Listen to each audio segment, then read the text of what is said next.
तो आपका अगले 10 मिनट आपका अम्ल और भस्म से होने वाली अभिक्रिया को क्लियर करने वाला है। मात्र आप 10 मिनट दीजिए, आप देखेंगे कि अम्ल और भस्म के बीच होने वाले सभी अभिक्रिया को आपके सामने रखेंगे और आप बिहार बोर्ड, यूपी बोर्ड, जिस बोर्ड से भी जुड़े हुए उस बोर्ड में आने वाला रिएक्शन अम्ल भस्म से जुड़ा हुआ क्लियर। तो चलते हम लोग अगले टॉपिक की ओर। तो आज हम लोग देखने वाले हैं कि अम्ल और भस्म का अलग अलग तत्वों से, यौगिकों से होने वाले अभिक्रिया। तो हम लोग सबसे पहले देख रहे हैं धातु का अम्ल से अभिक्रिया। धातु का अम्ल से अभिक्रिया यानी जब धातु अम्ल से अभिक्रिया करते हैं तो क्या होते हैं। तो जैसा कि देखिए, अम्ल से जो है धातु सभी अभिक्रिया नहीं करते। पहले आप लोग एक क्रियाशीलता श्रेणी के बारे में नाम सुने होंगे। सक्रियता श्रेणी में, क्रियाशीलता श्रेणी में जो हाइड्रोजन से ऊपर वाले तत्व हैं, इस हाइड्रोजन से ऊपर वाले तत्व में देखें, यानी सक्रियता श्रेणी में अगर हम लोग देखें तो सबसे ऊपर में कौन सा तत्व मिल रहा है? पोटेशियम। सबसे ऊपर में कौन मिल रहा है? पोटेशियम। और ठीक सबसे नीचे में, ध्यान दें, हाइड्रोजन से ऊपर वाला में कौन मिल रहे हैं? लेड यानी सीसा। तो ये सीसा जो है सबसे कम सक्रिय है और आपका जो है पोटेशियम सबसे ज्यादा सक्रिय है। तो ये जो बोले कि पोटेशियम से लेके लेड तक, सीसा तक के बीच के तत्व, तो ये बीच वाले सभी तत्व जो है आपका अम्ल से अभिक्रिया करते हैं, लेकिन हाइड्रोजन से जो नीचे वाले तत्व हैं वो अम्ल से अभिक्रिया नहीं करते। ठीक है, हाइड्रोजन से जो नीचे वाले तत्व है वो अम्ल से अभिक्रिया नहीं करते। तो हम लोग देखते हैं कि अगर ऊपर वाला अभिक्रिया करते हैं तो क्या करते हैं। तो देखिए, अम्ल से धातु, अम्ल धातु से अभिक्रिया कर हाइड्रोजन गैस बनाती है। यहाँ ध्यान दें, हम जब बोलते हैं कि धातु से अभिक्रिया मतलब हाइड्रोजन से ऊपर वाले धातु, ठीक है। अम्ल धातु से अभिक्रिया कर हाइड्रोजन गैस बनाती है। कौन सा गैस बनाती है? Hydrogen gas. जब अम्ल धातु से अभिक्रिया करेंगे तो हाइड्रोजन गैस मुक्त करेंगे। जैसे कि आप लोग देख सकते हैं, जिंक, कौन सा धातु यहाँ पे? जिंक। जब जिंक धातु सल्फ्यूरिक अम्ल H2SO4 से अभिक्रिया कर रहे तो देख रहे हैं ये कौन सा गैस मुक्त कर रहे? Hydrogen gas. फिर इसी तरह फेरक यानी लोहा, आयरन, जब हाइड्रोक्लोरिक अम्ल के साथ अभिक्रिया कर रहे तो यहां भी हाइड्रोजन गैस मुक्त हो रहे। अब ये देखिए, ध्यान रहे, जब भी कोई भी धातु जो हाइड्रोजन से ऊपर है सक्रियता श्रेणी में, वह अम्ल से अभिक्रिया करेंगे तो निश्चित है कि कौन सा गैस मुक्त करेंगे? Hydrogen gas. अब बोलेंगे सर वो जो गैस निकलेगा उसको हम चेक कैसे करेंगे? एकदम आसान। आप एक जलती हुई सनठी ले लीजिए, सनठी समझते हैं ना, उस सनठी को जला लीजिए और वो जो गैस बुलबुला करके निकल रहा है वहां ले जाइए। अब अगर वहां ले गए तो वहां एक पॉप ध्वनि का, एक मंद ध्वनि के साथ, एक यानी छोटा सा विस्फोट के साथ वो आवाज होता है और जो है आपका संठी बुझ जाती है। तो समझ आइए वो कौन सा गैस है? Hydrogen gas. तो इस तरह से आप हाइड्रोजन गैस का जांच भी कर सकते हैं। यानी जहां हाइड्रोजन गैस निकल रहा है वहां जलती हुई संठी ले गए और एक मंद ध्वनि के साथ, पॉप ध्वनि के साथ संठी बुझ जाती है। तो समझ जाएंगे वो कौन सा गैस है? Hydrogen gas. अब देखिए एक चीज और बात रखें, हम क्या बोले? सक्रियता श्रेणी में हाइड्रोजन से ऊपर वाले तत्व ही अम्ल से अभिक्रिया कर हाइड्रोजन गैस मुक्त करते हैं और जो सक्रियता श्रेणी में हाइड्रोजन से नीचे हैं वो अम्ल से अभिक्रिया नहीं करते। पर करते कब करते? जब वह ऑक्सीकारक होंगे, यानी जब कोई ऑक्सीकारक होंगे तब सक्रियता श्रेणी से नीचे वाला भी धातु हाइड्रोजन से अभिक्रिया करता है। तो ध्यान रखिएगा, नाइट्रिक अम्ल HNO3 एकमात्र ऐसे ऑक्सीकारक है, यानी HNO3 एक ऑक्सीकारक है जिससे आपका हाइड्रोजन से नीचे वाला भी तत्व जो है अभिक्रिया करते हैं। ठीक है, बस एक ध्यान रखिएगा कि नाइट्रिक अम्ल ऑक्सीकारक है जो जिससे होके आपका हाइड्रोजन से नीचे वाला भी तत्व, धातु जो है अभिक्रिया करते हैं। ठीक है, अब देखिए यहां पे इसका कुछ अपवाद हम बोले कि धातु अम्ल से अभिक्रिया कर हाइड्रोजन गैस मुक्त करते, लेकिन हम लोग को देखने को मिल रहा है कि कुछ धातु जो है क्षार के साथ भी अभिक्रिया करके हाइड्रोजन गैस मुक्त करते।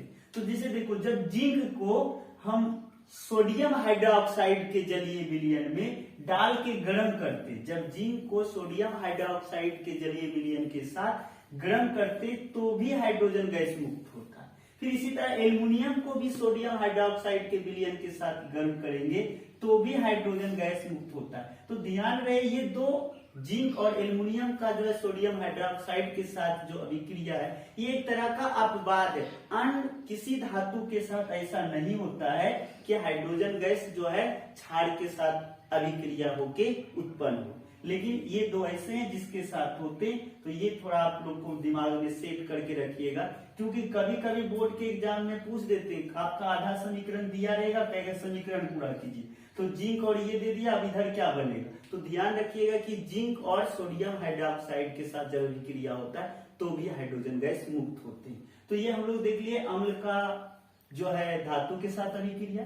अब हम लोग आगे जो देखने वाले हैं धातु के कार्बोनेट एवं बाइकार्बोनेट से अभिक्रिया।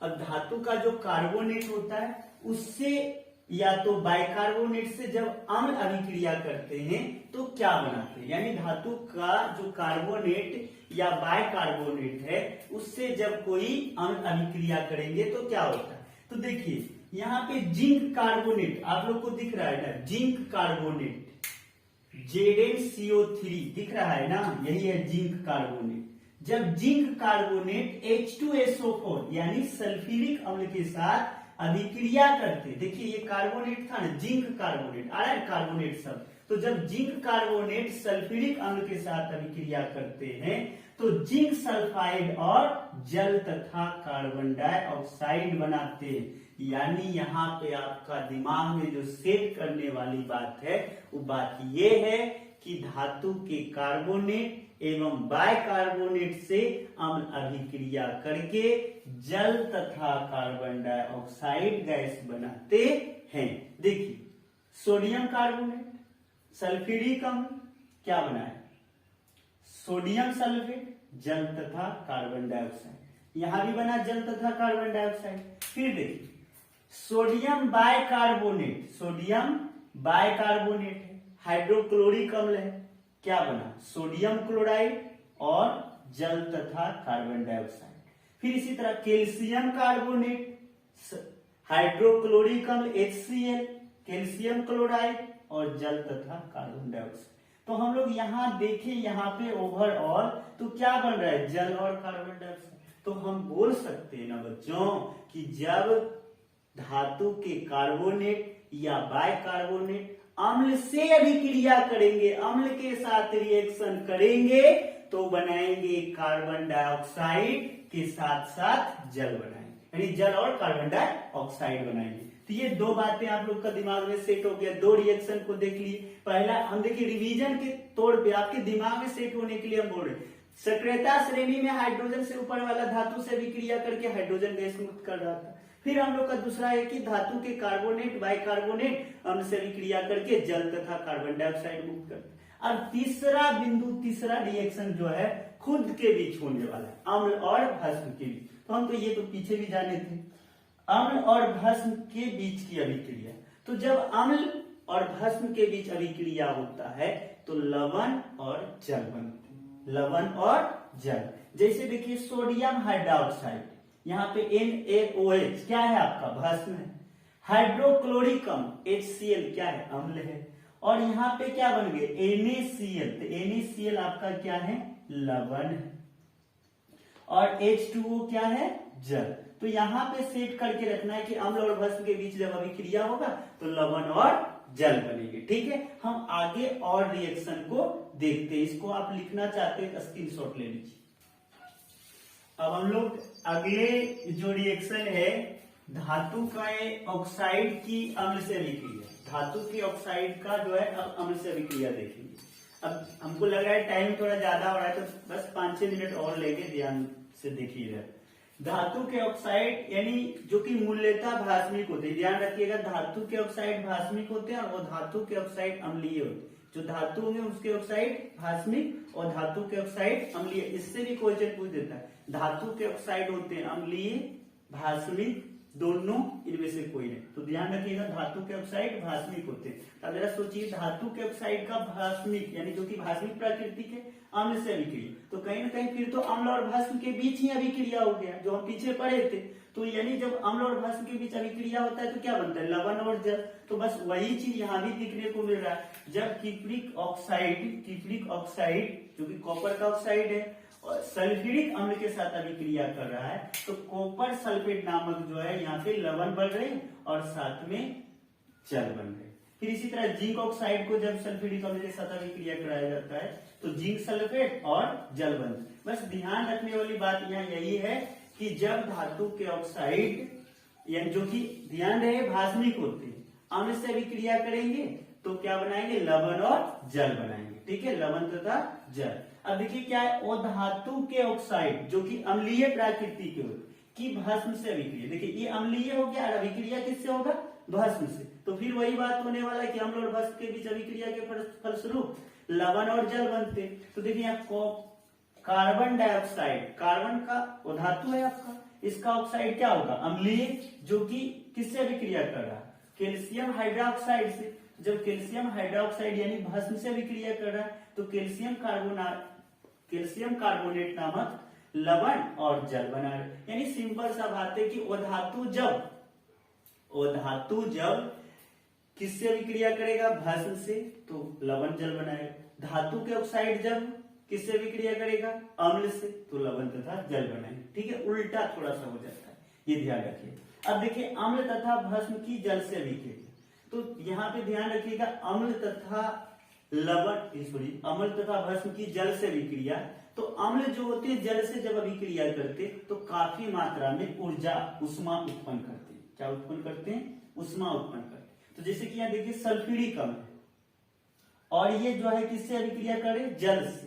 तो आपका देखिए हाइड्रोनियम आयन और यहाँ पे सल्फाइड आयन के साथ साथ क्या उत्पन्न कर रहे, उष्मा। उसी तरह यहाँ हाइड्रोक्लोरिक अम्ल है, जल से भी क्रिया कर रहे हैं, तो फिर यहाँ भी हाइड्रोनियम आयन और क्लोरीन आयन के साथ साथ उष्मा उत्पन्न। यानी सिंपल बोले, साधारण भाषा में बोले कि अम्ल जल से भी क्रिया करके उष्मा उत्पन्न करते। और एक बात और यहाँ पे ध्यान रखने वाली बात है कि जो अम्ल होता है, कभी भी जो सांद्र अम्ल होता है उसे जो है डायरेक्ट सीधे जल में नहीं डालना चाहिए, क्योंकि वो काफी मात्रा में उष्मा उत्पन्न करते हैं और वो आपको क्षति पहुंचा सकते हैं। जैसे सल्फ्यूरिक अम्ल, शांत सल्फ्यूरिक अम्ल को कभी जल में सीधे नहीं डालना चाहिए। समझ गए, तो ये बात को आपको क्या करना पड़ेगा, ध्यान रखना पड़ेगा। जानते हैं मेरे गांव में ऐसा एक हट्ठी था, थोड़ा सा नहीं होता कि रूढ़िवादी सोच वाला, एकदम हम जो करे वही सही है। तो उसी तरह का सोच का एक व्यक्ति था, वो एक फैक्ट्री में काम कर रहा था, वहां इसी तरह का रिएक्शन होके कुछ बन रहा था। तो वहां पे काफी मात्रा में भाप उत्पन्न हो रहा था और उसको जो सेफ्टी किट दिया गया था जैसे हेलमेट टाइप का, तो सब उसको खोल दिया, बोला रोज रोज इसमें क्या होता है आज हम देख ही लेंगे। बस वो क्या किया, अपना हेलमेट खोल दिया और भाप जो बन रहा था उसको ऐसे झांका, तुरंत उसका फेस ये गल गया था। इसलिए इससे कभी गलती नहीं कीजिएगा कि अम्ल को सीधे जल से अभिक्रिया करवा के। ठीक है, अब देखिए सोडियम हाइड्रोक्साइड का गोली को जब, जैसे ये देखिए भस्म है ना, सोडियम हाइड्रोक्साइड के गोली को भी जल में जब डाला जाता है तो उष्मा उत्पन्न होता है। तो यहाँ ओवरऑल हम लोग देखें कि अम्ल जब या भस्म जब जल से विक्रिया करते हैं तो उत्पन्न क्या करते हैं, उष्मा उत्पन्न करते हैं। अम्ल तथा भस्म जब जल से विक्रिया करते हैं तो उष्मा उत्पन्न करते हैं। तो ये चीजें आपको जो है बहुत सहायता करने वाले आगे की स्टडी में, और आपके एग्जाम से जुड़ा हुआ है, आप मेटिंग में चाहते हैं अच्छा करने के लिए, तो इन सभी चीजों को आप लोग अपना दिमाग में सेट करके, यानी बोले तो आज कर लेना है। ठीक है, और ऐसे तो हमको लगता है कि चीज एकदम आसान है। हम लोग ओवरऑल 6 रिएक्शन को देखे। पहला रिएक्शन था किसका, धातु का अम्ल से विक्रिया, जहां हाइड्रोजन गैस मुक्त हो रहे थे। फिर क्या था, याद कीजिए। तो इस तरह से हम लोग सबको देखे और इसको याद कीजिए। ठीक है, फिर मिलते हैं अगले वीडियो में।